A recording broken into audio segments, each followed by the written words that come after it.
now time for the Mike Wagner Show, powered by Sonic Web Studios. Visit online at sonicwebstudios.com for all your needs. The Mike Wagner Show brings you famous celebrities and amazing people from all over the world. Listen online at themikewagnershow.com and on Facebook, SoundCloud, Spreaker, Spotify, and iHeartRadio. And watch the interview on YouTube. So sit back and relax and enjoy the Mike Wagner Show.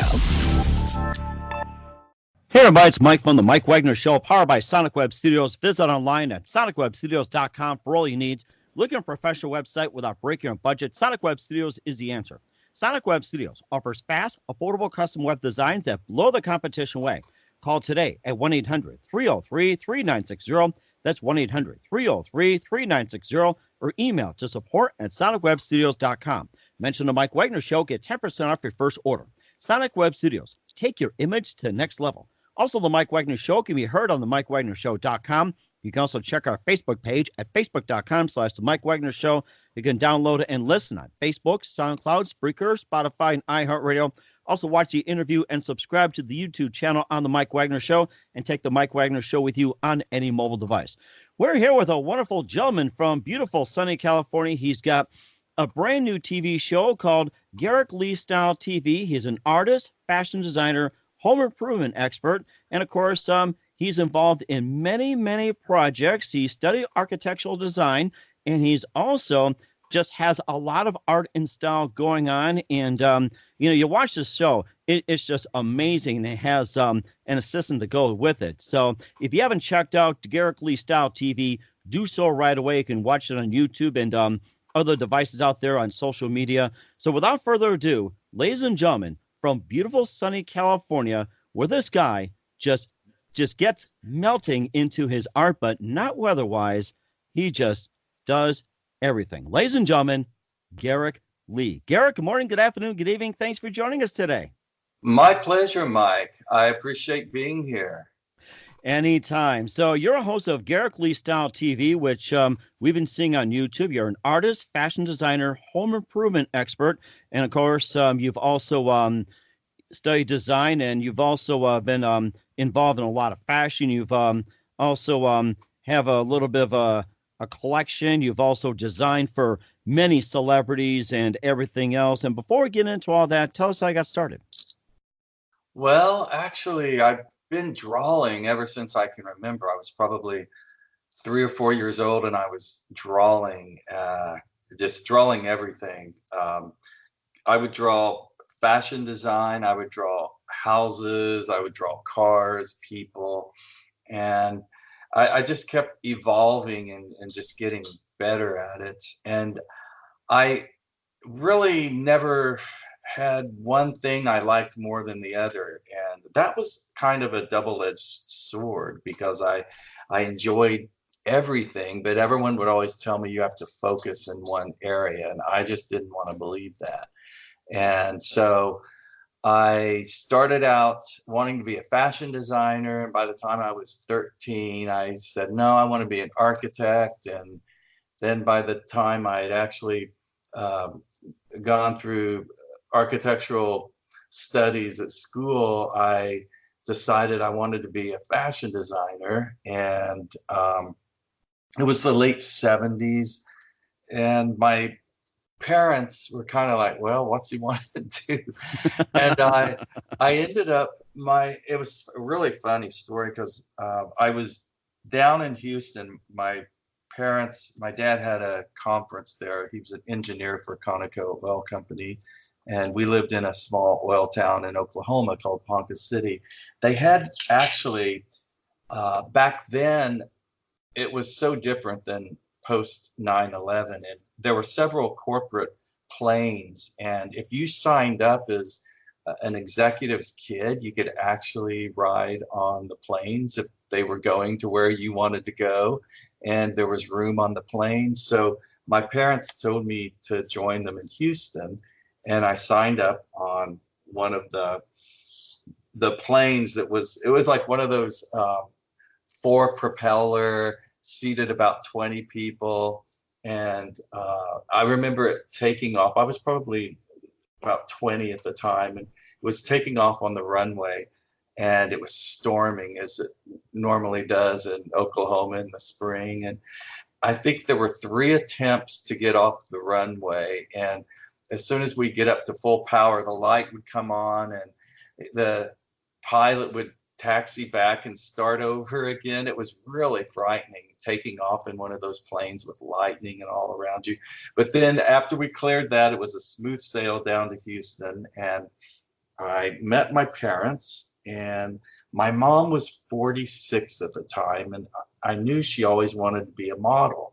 And so I called up what I thought was probably the creme de la creme modeling agency in Houston. You know, you had to go through the yellow pages back then. There wasn't an internet. Mm-hmm. I booked her an appointment, and they ended up signing her on the spot. So I have to come back to the hotel room and tell my dad that, oh, by the way, they want mom in Houston for the summer to model.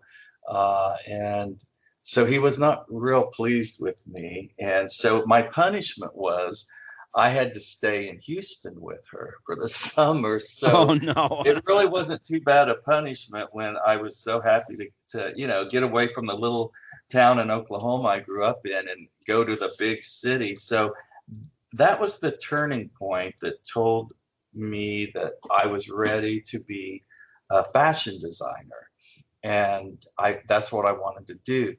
And I kind of proved thereafter, my mom, because she had gone that summer with modeling, she got invited to the Dallas Apparel Mart whenever they had a market to be one of the models, for different collections. And I designed clothes that she wore into the marketplace, and I got lots of praise and accolades. So it kind of convinced my parents that I could do this without actually going to fashion design school.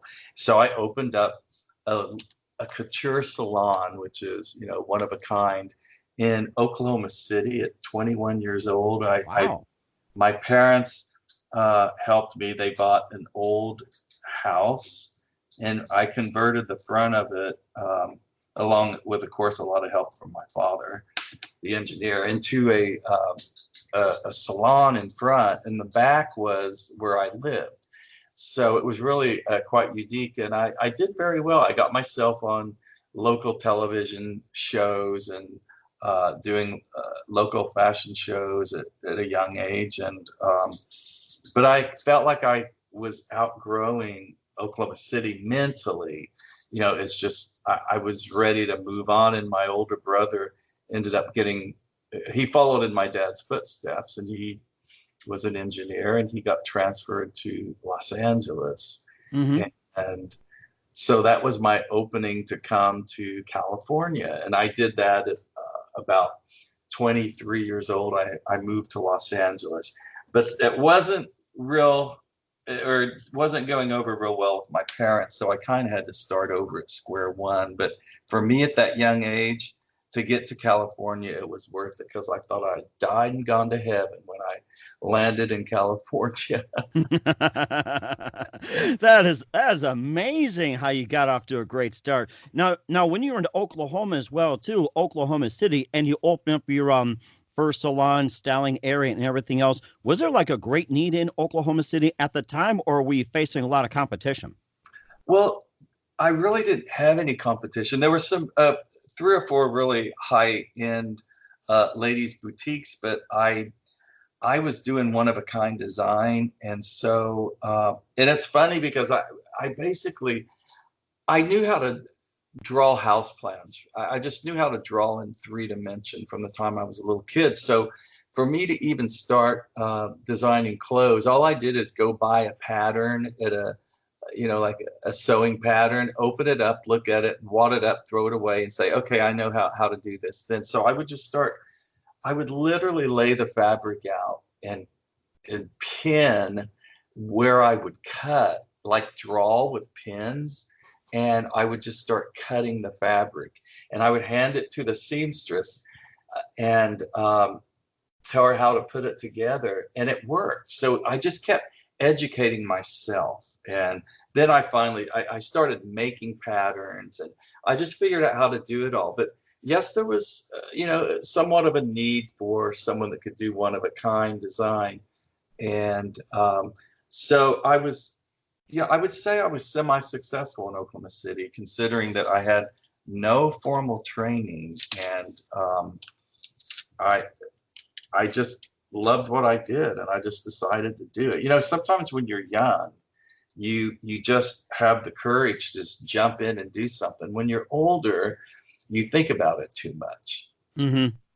Yeah, that can make sense as well, too, that, how things work from a young to old age and how things operate. Now, when you're in Houston and you said you had a lot of accolades when it came to fashion design and designing clothes for your mom and everything else as a model, who are some of the people that came in and discovered you as an artist and also a stylist and designer as well? Well, yes, they were mainly the collections, like the designers of the collections that would encourage me as a young kid. And I remember one of them was one of the brothers of Neiman Marcus, Stanley Marcus, saw my designs on my mom, who he had asked to be one of his showroom models. And so they all were just very encouraging. And the owner of the whole modeling agency at the Apparel Mart in Dallas, Kim Dawson, who was a pretty renowned modeling agency throughout the U.S., she totally encouraged me to do it. And so it was just, basically people were I always liked older people, and I guess they saw that I respected them, and so they would kind of go out of their way to talk to me and encourage me. So I think that's kind of how it went.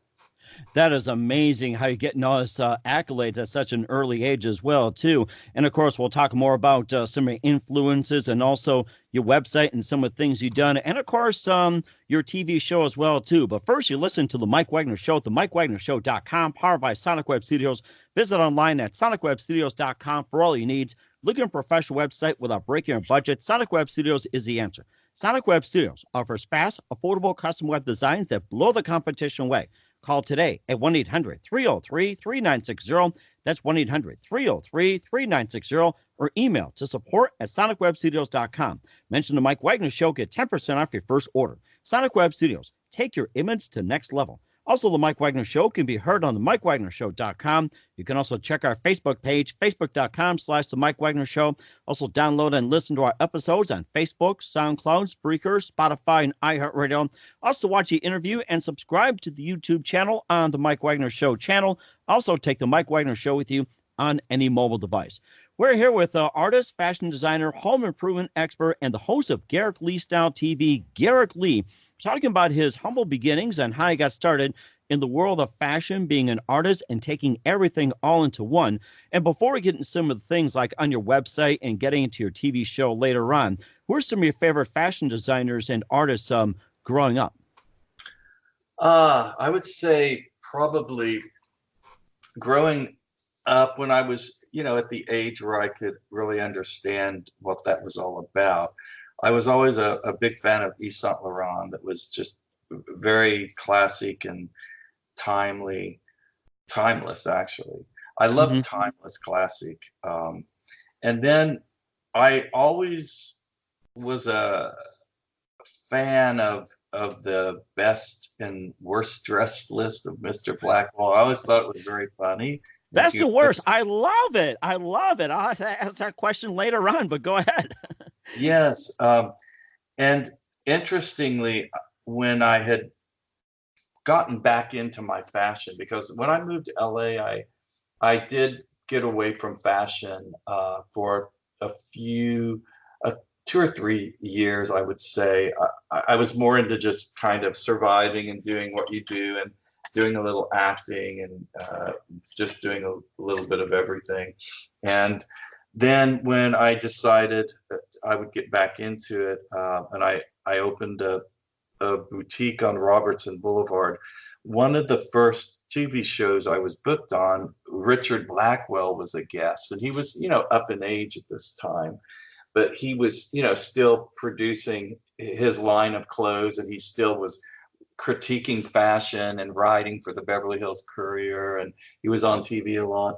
And I was in the green room, and he saw one of my couture suits on one of my models, and I met him, but we didn't really talk or anything. And I was the second guest. He went on first. And so I'm watching him on the TV in the green room, and he sits down and he starts bragging on my design and really saying wonderful things about my work. And they also had a painting of mine as a backdrop for the fashion segment, and he started off remarking about that painting and how it reminded him of where he grew up, New York, 42nd Street, because it was kind of an abstract skyline. And anyway, that I was just kind of blown away, and that right there is what really kind of started my career in LA in fashion, and is what kind of catapulted it, because he was still pretty big back then, and I was able to use his compliments continually in my press releases. And then he would do it time and time again on television or in the Beverly Hills Courier. He was always writing me up. So he really helped my career a lot, and I was very appreciative of Mr. Blackwell.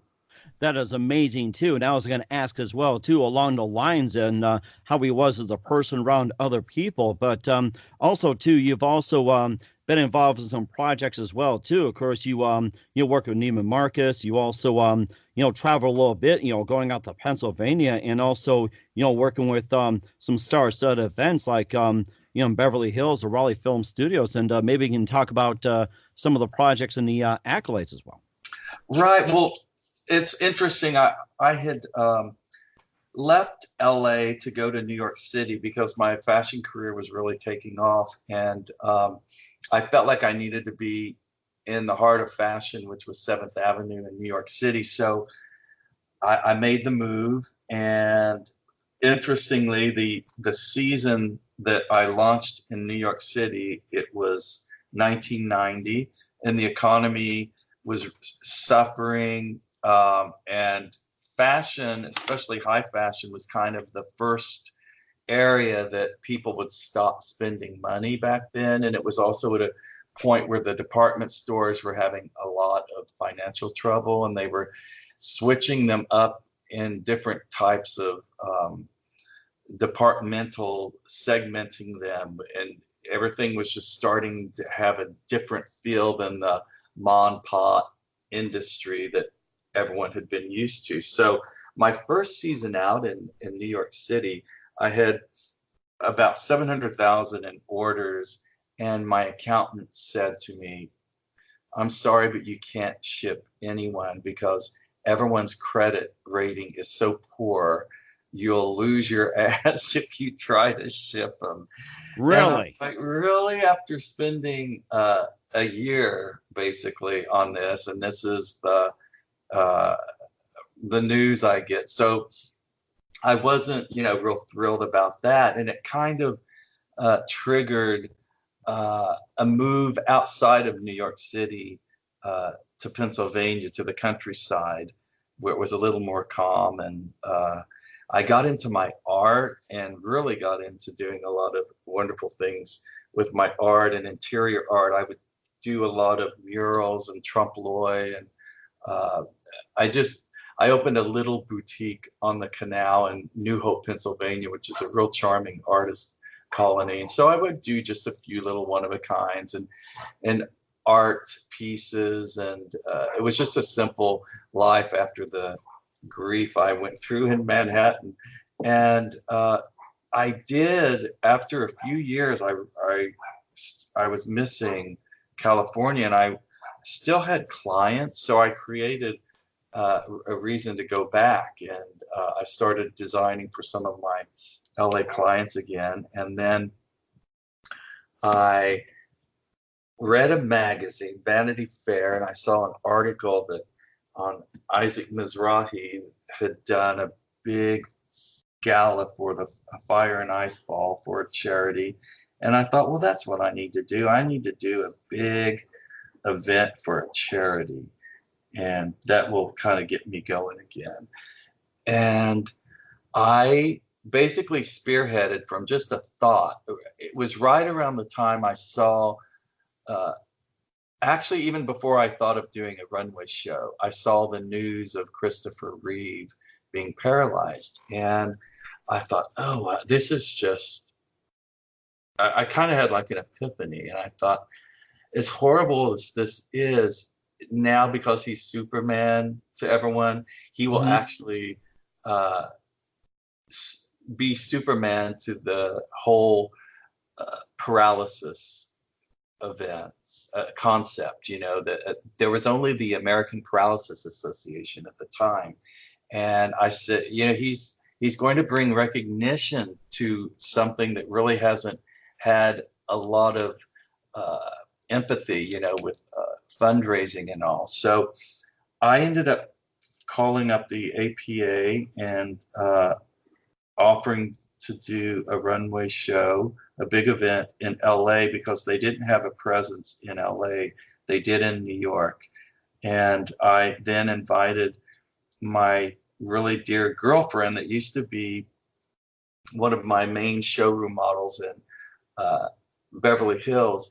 She's since then married the owner of Raleigh Film Studios, Mark Rosenthal. And so I asked her, I said, do you want to co-chair this event with me? And she said, sure. She said, let's ask Mark if we can do it at Raleigh. And so it just kept growing into this big event. And we ended up that night turning it, the name, they changed the name to the Christopher Reeve Paralysis Foundation, and they announced it at our event. And it was a really big event. We ended up getting like Steven Spielberg as a dinner chair, and Sherry Lansing from Paramount as a dinner chair, and we had John O'Hurley from Seinfeld that played Mr. Peterman as our MC, and it was just really a fun event. And we raised a couple $100,000 for the foundation that evening, and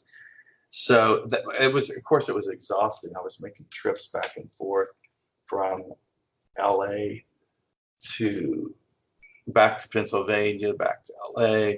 Just, I think it was a year in planning. And but then once it was over with, I needed a little rest, and I discovered Palm Springs. And so that was in 1999. And by 2000, my partner and I had bought a little getaway in Palm Springs, and we would get away. But then we decided we really missed California, so we came up with a game plan of a way to leave the East Coast and move here. Meanwhile, he was one of the top executives for Jones New York, so it wasn't that easy. But I created another collection that I put all the right people together and started another collection, because I was kind of psyched from this event and just the things that had transpired from it, the people I'd met. And so I created another collection and was ready to launch, full page ad in Women's Wear Daily, and then 9/11 happened. And oh no! Oh my gosh! Yep. I have some stories to tell you when we get done, and I've heard just nothing but horror stories. It's like, you know, you're ready to strike a deal, boom, you know, it hits, or someone calls in sick. Next thing you know, I'll replace you, boom, you know, this happens. Right. Oh my gosh! Right. Yeah. So I mean, but the thing is, if you have tenacity and you just don't give up, you just keep going. So that's what I did, and I still have done quite a few one of a kinds out here, and I've built a nice reputation in in the Palm Springs area with there's a lot of actresses that live out here from the daytime dramas, and I've dressed a lot of them on the red carpets, and like Judith Chapman, who most recently is from Young and the Restless and Days of Our Lives, and Bobby Eakes, who was very famous for Bold and the Beautiful and All My Children. She's worn a lot of my pieces out here, and in the day I dressed Sean Young, and who was quite an interesting character, and I dressed. Actually, she would purchase through Neiman Marcus, but Joan Collins would purchase through Neiman Marcus my designs, and but once I was out here, I just is when I really started just kind of managing doing all the things I like to do, almost like juggling them, and I started really getting into my art, into my mid-century art, which was bringing back my architectural rendering ability of doing architectural renderings of contemporary homes. And so what I would do, and currently I'm doing, is these prints of beautiful homes with fashionable people, which I pull from my ability to do fashion illustration. And so I would stage people and cars I love to do. So I would do classic cars. Oh, my favorite. And so it's a whole composite of almost like a lifestyle vignette. And so I have a series of 7 of these right now, 7 of these homes.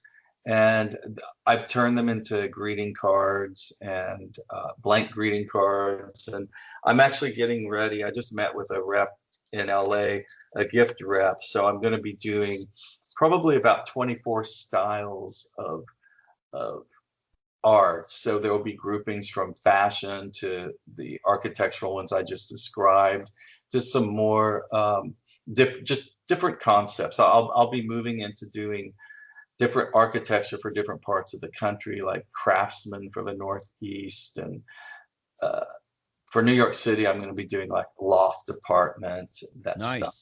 Yeah, so I'm always doing something, and that's how my how-to show has become.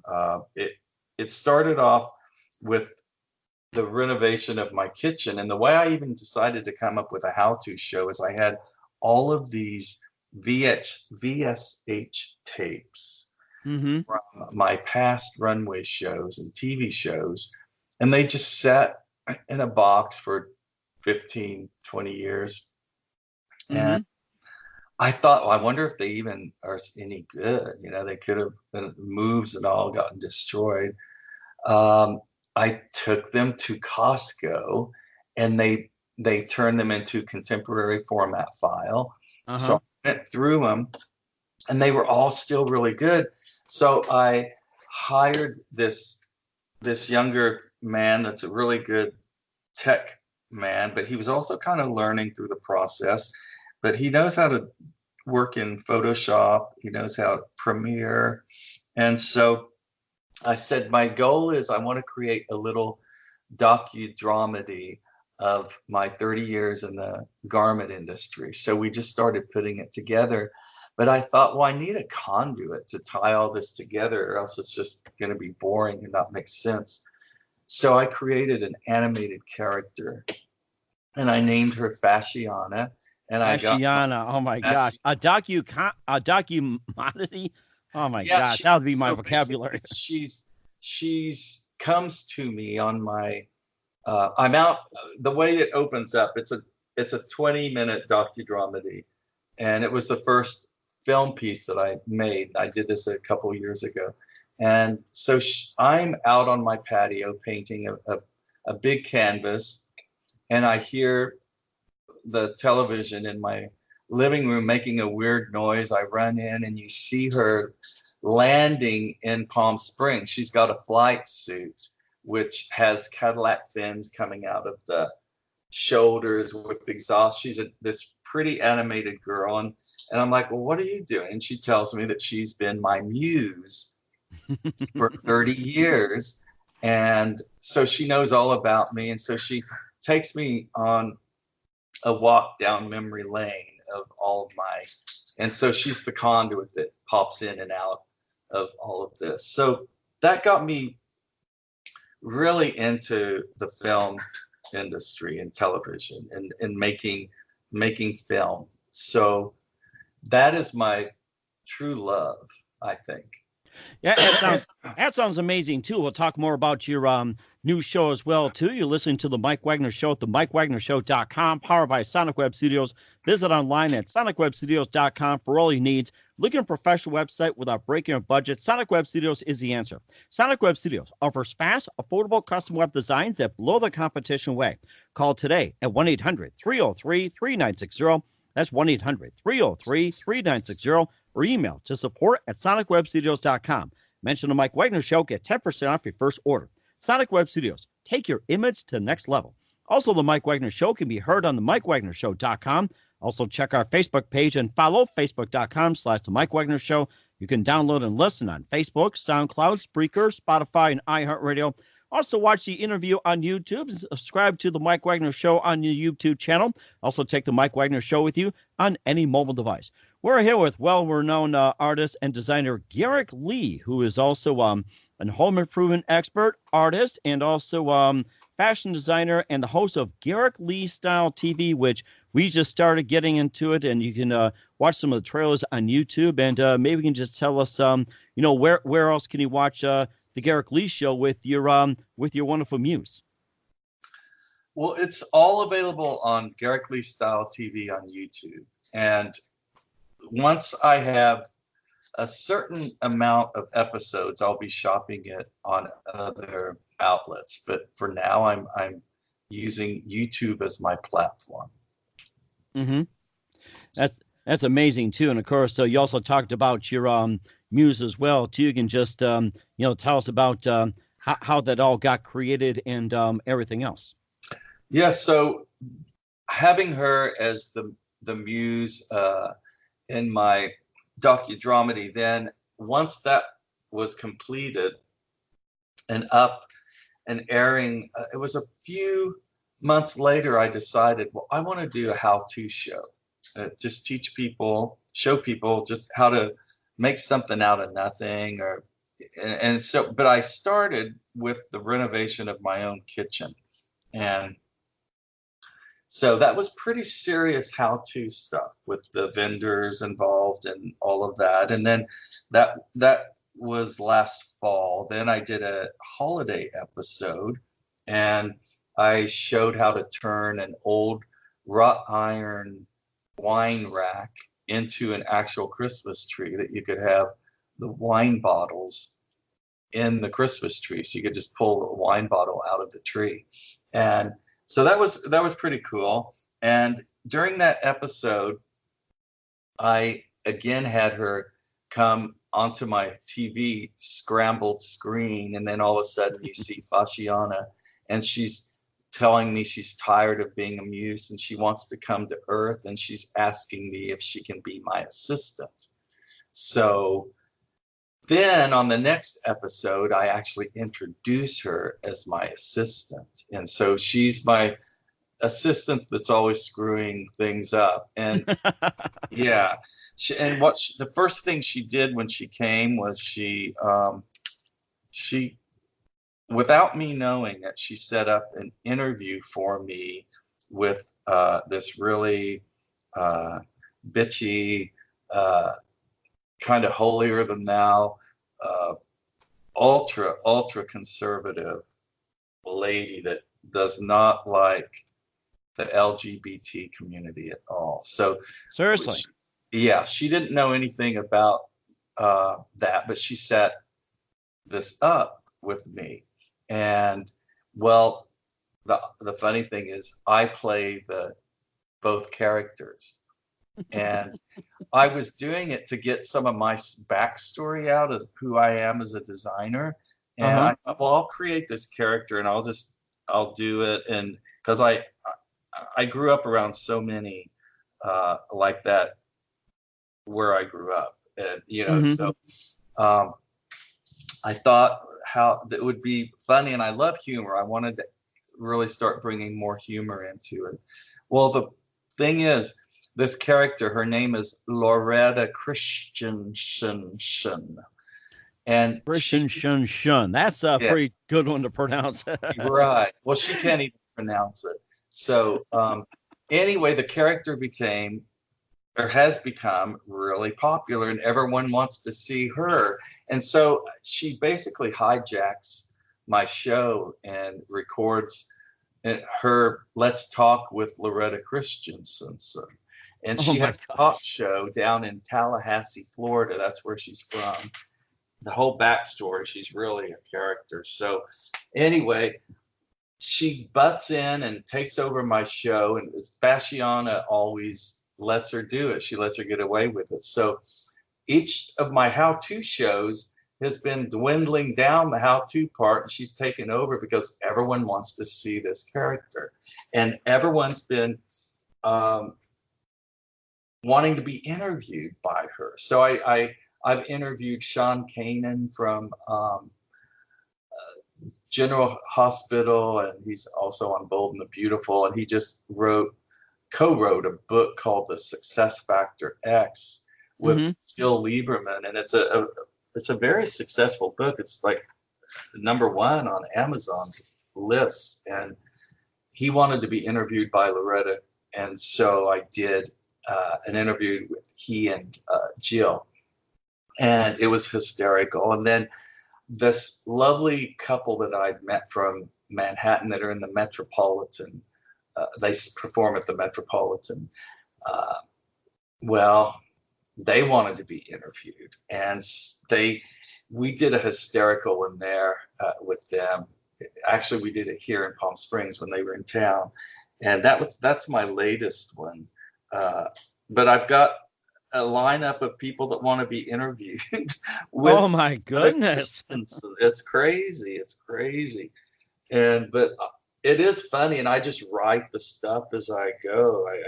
I kind of ad lib because I really like ad libbing rather than a script. I just make it up as I go, and she's very just she's kind of dizzy, and she gets things mixed up. It's a little Rosanna Dana meets Betty White's character on The Golden Girls. Oh my gosh. And I can imagine that.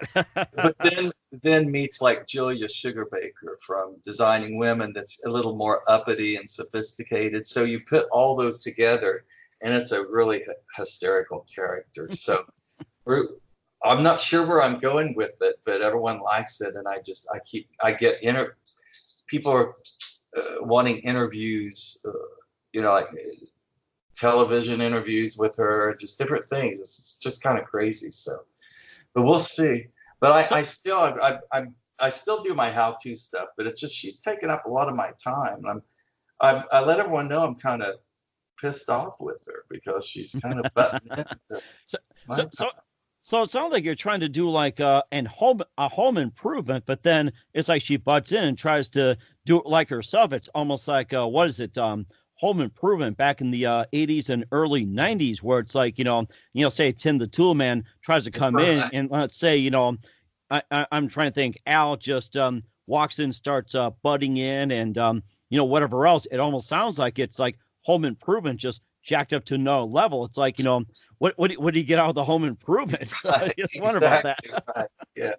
So in her biggest quest, her campaign is she invented a spray. It's called Spray Away the Gay, and Spray Away the Gay. Yeah, and she has really pretty packaging made up, and she's got a lawsuit against her because she tried to spray away the gay in a dressmaker.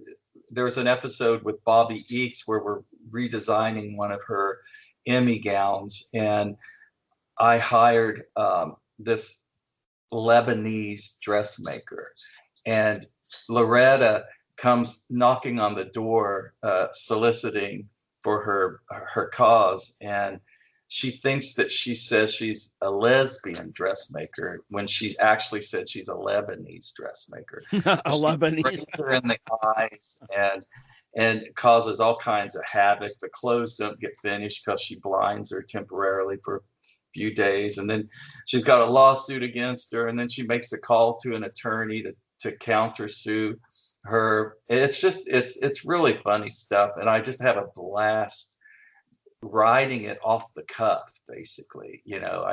It's just fun. I love humor, and as a kid, I always loved Carol Burnett, Harvey Korman and Tim Conway, and then I loved Flip Wilson. And whenever they would do their comedy drag characters, I thought it was just hysterical.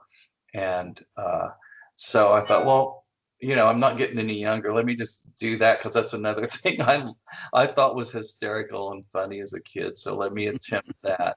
Lo and behold, I didn't know she was going to be more sought after than Garyk Lee, the artist, but whatever. Next thing you know, Carol Burnett, Home Improvement. I mean, that's just another great storyline for you. Maybe you get her on or something. Right. Oh my goodness! And of course, I just had another question that popped up as well too. And you've done some home improvement. And have you learned that stuff on your own as well too, or did you take up some influences? Like watch shows or learn on video, books, and everything like that, or do you just like pick it up, just like it did with the fashion, just eyeball it and then just everything. Yeah, it just most everything comes from my head. I never liked copying anything. I always wanted it to be original, and I just I have way more ideas in my head than I have time to ever implement. And so I don't ever get bored. I was never one as a kid to say, I'm bored, what should I do? I would sit and draw all summer long. I would just sit and draw, and I have stacks of things I drew as a kid. I still have them. They're in boxes. It's funny. But so no, with the home improvement, I think a lot of people or designers, they tear too much down, and it costs so much to do that. I always liked being a little more frugal and what can we save in this renovation, and how can we just make it look better? And so I've done a lot of that, and it actually ends up my style. I love contemporary. If I'm starting from scratch, I love ultra clean contemporary design.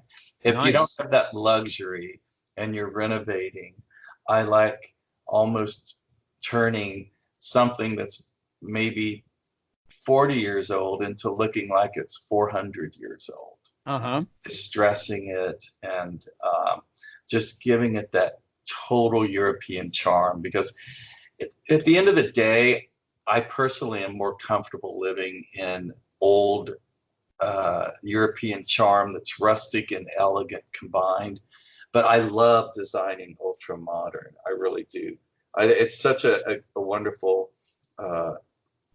balance of geometry and color and light and all of that. But to live in ultra modern, I think I would get tired of it over a period of time. Right. That's understandable too. And of course, being an artist, fashion designer, home improvement, and of course, gathering all the styles together.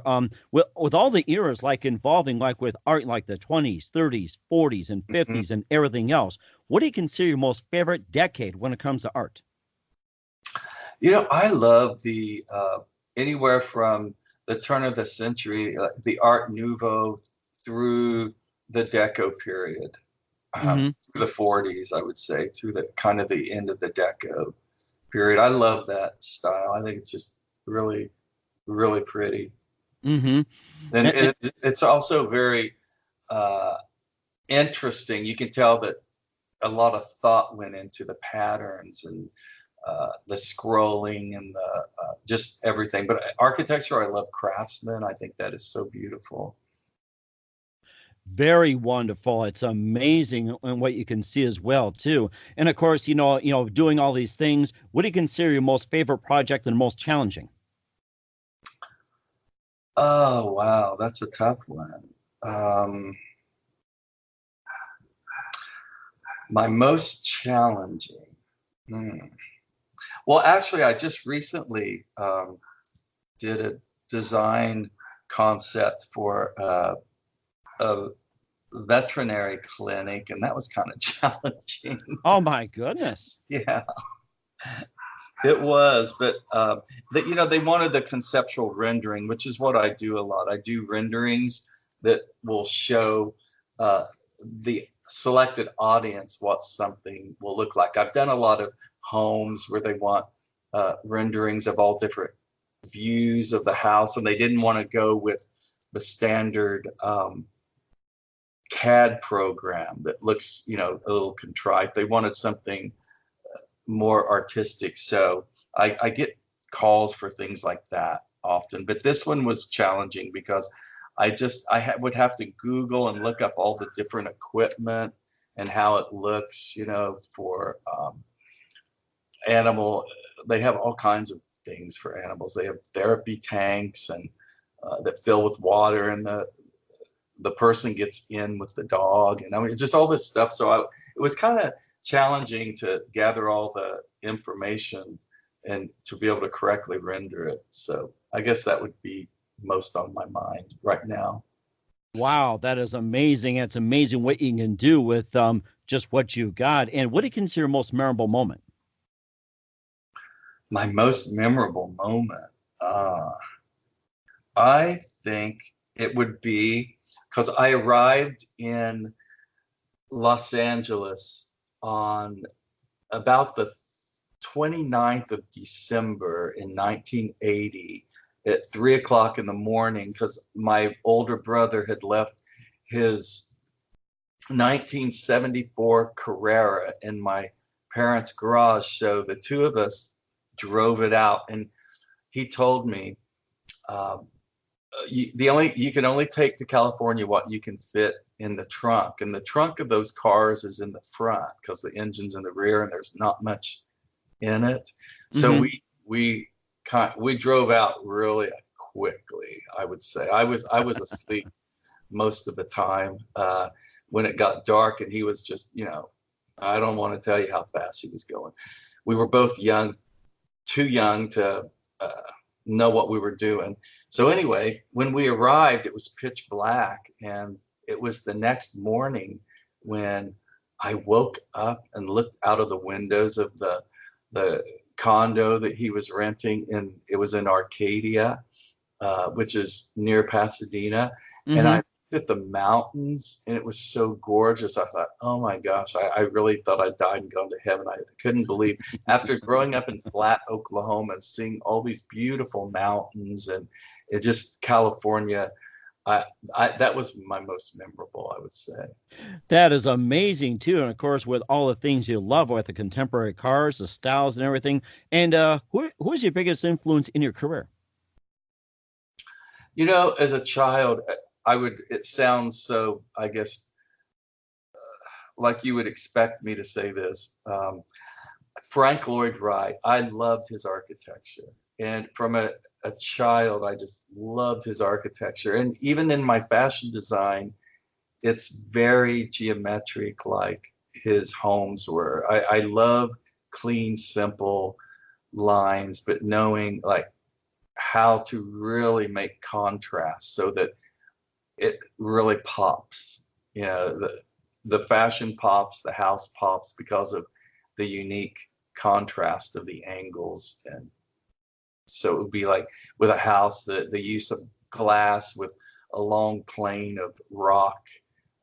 So it makes the sculpture. My garments, I often would be told that, and they would write in the press that compared me to like Terry Mugler, who was a huge designer at the time. It was very geometric. So I would have to say Frank Lloyd Wright. That is amazing. He's one of my favorites as well too, considering being in Chicago for a number of years. Yeah, And what's right. Right.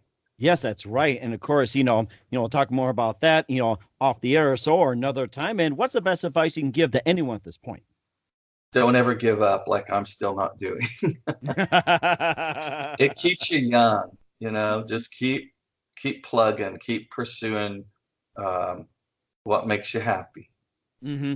And I think that's the best advice too. And of course, just wanted to say, Garyk, we thank you for your time. You've been an amazing. We know you're a very busy guy, and we don't want to hold you up in terms of creativity. You're probably doing some drawing and come up with the next idea and everything. Multitasking, which is great.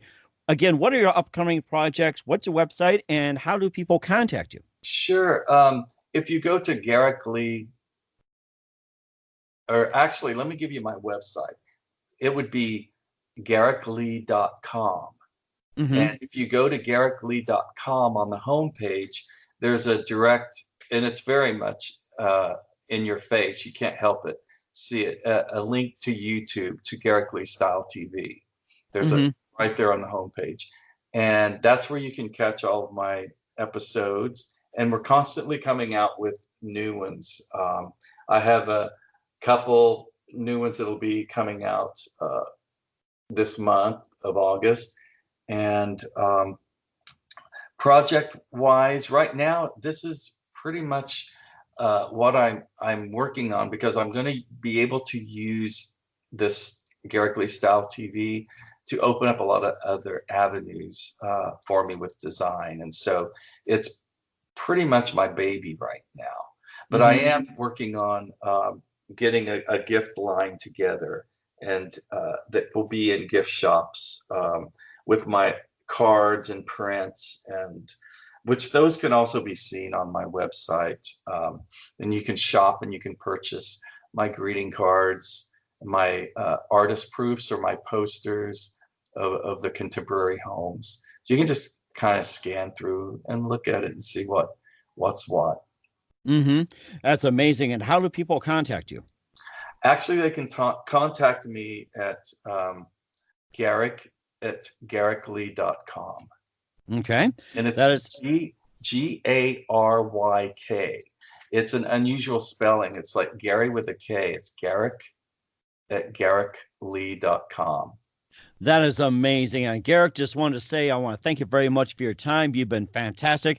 If you can do everybody a favor, please keep us up to date. Look forward to having you on again soon. And I'd like to wish you all the best on Garyk Lee Style TV. And please keep us up to date. Look forward to having you on again soon. Well, thank you, Mike. I really appreciate your time. I had heard wonderful things about you. So this was great.